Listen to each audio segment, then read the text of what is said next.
So if we're trying to breach a wall, a door, we will have pre-built charges prior to going out on the mission. If the initiation system fails, you always carry your alternative means.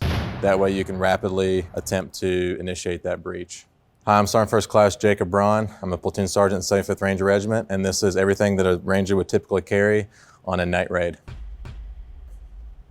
The Rangers are the Army's premier special operations light infantry raid force.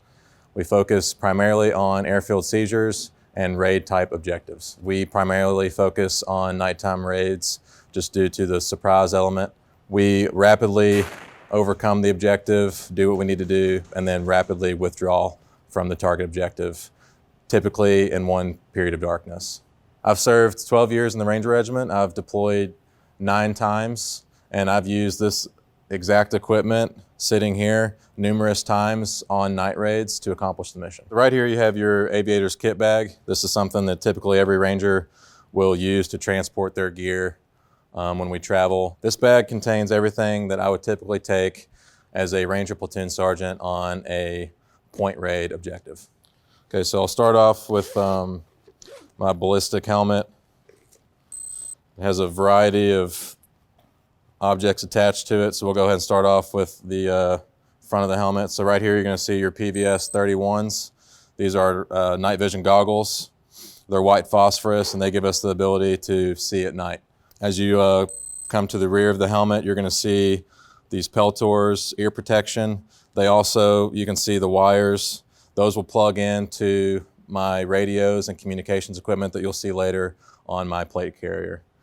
These essentially give me the ability to communicate calmly with my team, and it protects my ears from loud noises when we're shooting our weapons or conducting any type of breaches, explosives, stuff like that. On the rear of the helmet you have a battery pack, and it also has an infrared strobe that is used for marking friendly locations on the objective. So essentially when you look through the PVS 31s, your night vision, you can see these blinking or steady strobes, and that highlights where your friendly elements are on the objective. This helmet provides ballistic protection, and it essentially allows us to carry all the equipment that we would need to see and communicate with our friendly elements. Is it comfortable to wear, uncomfortable? So this specific helmet is extremely comfortable. If you can see, I'll try and open up a little bit. It has a pretty simple padded system in there and a suspension system, so you can tighten it and loosen it based on the individual's needs, and they've come a long way. The first helmets that we were using when I first got to the regiment were a little bit more bulky, a little bit heavier. The pads weren't as comfortable. So these things continue to develop, and we're sitting pretty good with where these are right now. Okay, next up is going to be my plate carrier. It's commonly referred to as a kit within the organization. So I'll pull this out, and we'll talk top to bottom what's on here. So first, I have a phone here. We use this primarily for GPS, internal communications within the elements, and it also relays our location to other leaders on the ground. Okay, so next going down, this little device right here is going to be my push-to-talk, typically referred to as a PTT. That is connected into my Harris 163 radio. These two antennas basically allow me to talk on multiple channels at the same time, and they also geolocate with this device right here, so you can see where I'm at on the objective area. Pretty much every leader on the ground will carry one of these so that we can communicate with each other. So as I referred to earlier, you can see the wires coming off my peltors. These will plug in right there, and I can hear everything internally without having to scream or shout to each other. We can talk relatively calm in the chaos. Right now I have mine set up to carry my magazines here in the front. These magazines are for my primary weapon system, which is an M4. So standard loadout carries 7 of these, which gives you 210 rounds of 5.56 on the objective on every rifleman. On the front, I have these bungee pouches. I typically will stick anything on there, mission dependent, just extra equipment that I might need to rapidly access. So down here is this pouch. Next is going to be a headlamp with red lens capability. Red lens reduces the signature, allows us to stay relatively hidden in the darkness, and it's not super bright so that we're not projecting our force out into the open area. This is typically going to be used at a short halt or once the area is secure, if we're doing like a map check, something in that instance. Also carry a shock tube initiator. This is an alternate means of initiating a breach. Typically this is used during a failed breach. This would never be a primary means of initiation. So if we're trying to breach a wall, a door, something similar, we will have pre-built charges prior to going out on the mission that are built with initiation systems separate from the charge. Once you get up, you would tie in. If the initiation system fails due to some type of foreign debris causing a malfunction, it's just a bad initiating system. Anything, you always carry your alternative means. That way you can rapidly attempt to initiate that breach. So this shock tube initiator would tie directly in to the shock tube, which would initiate the charge. So right here we have a VS-17 panel.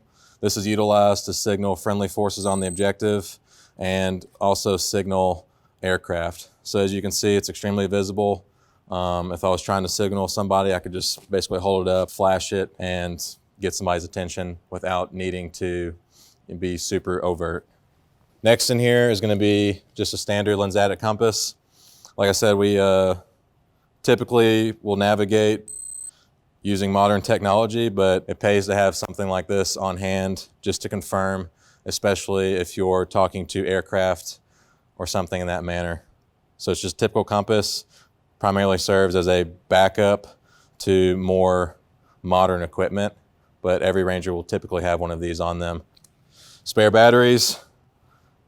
Obviously there's a lot of technical equipment that I'm carrying on my kit. Previously to us leaving for the objective, we'll put fresh batteries in, and then we'll have at least one spare for every piece of equipment that we carry. The last thing I have in my pouch is a casualty card. So as a platoon sergeant, I keep one of these on me on every objective.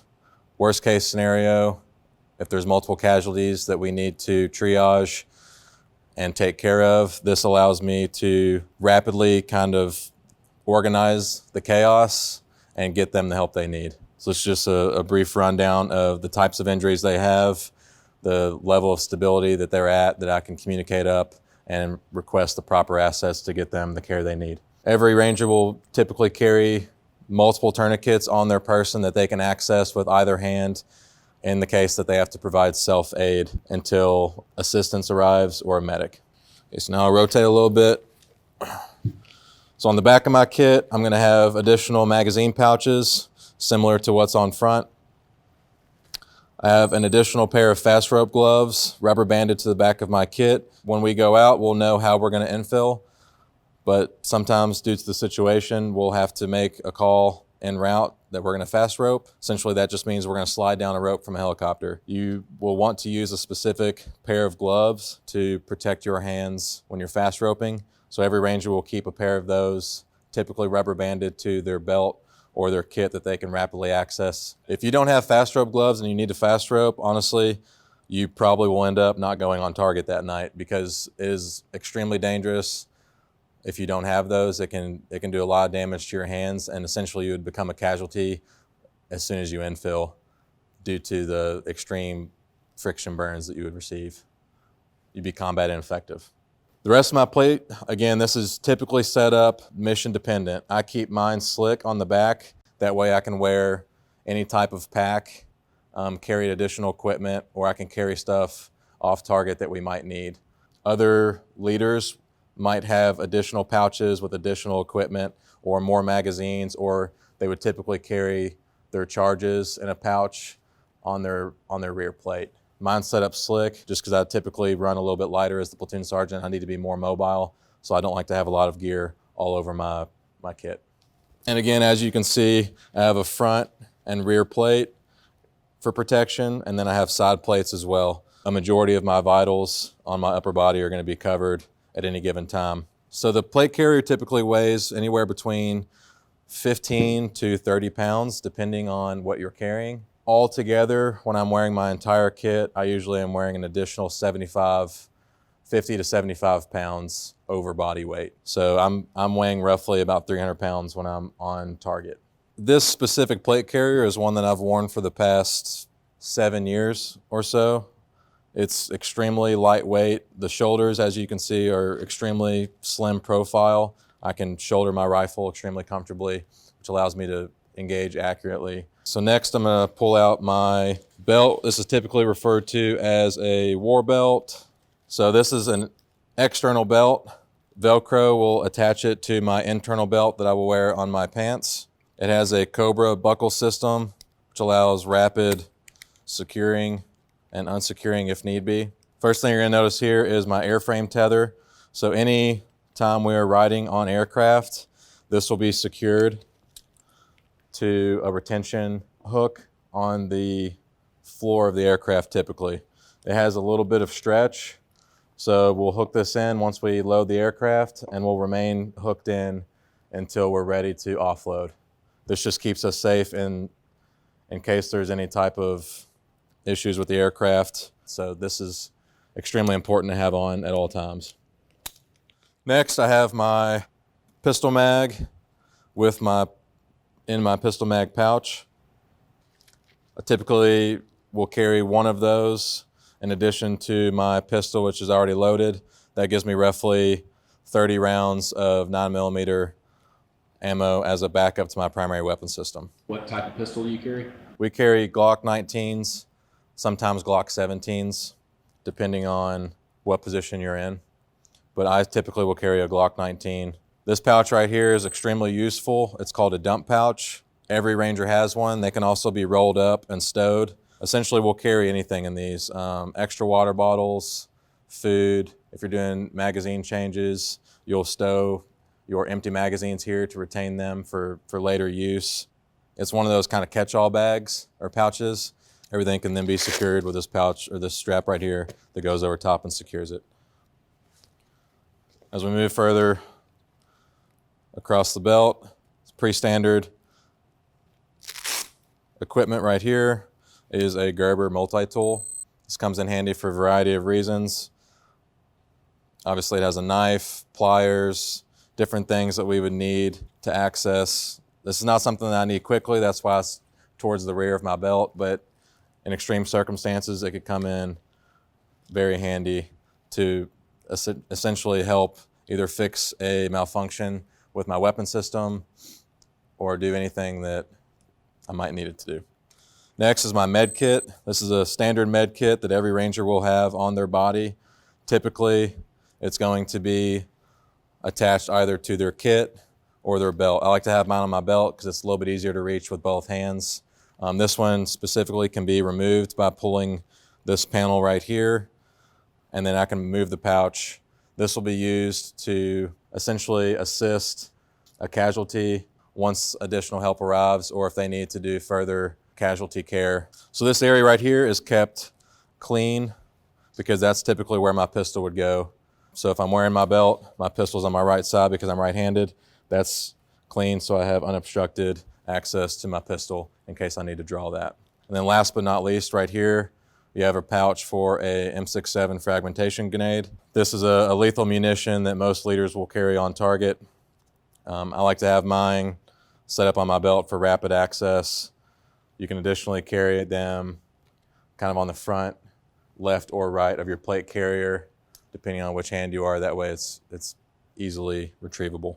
That is what I would carry on my person for a typical Ranger night raid. Obviously, any equipment left behind could mean life or death for us. We actually have something in place called pre-combat checks and pre-combat inspections, and that will happen before we even load aircraft and leave or load vehicles and leave.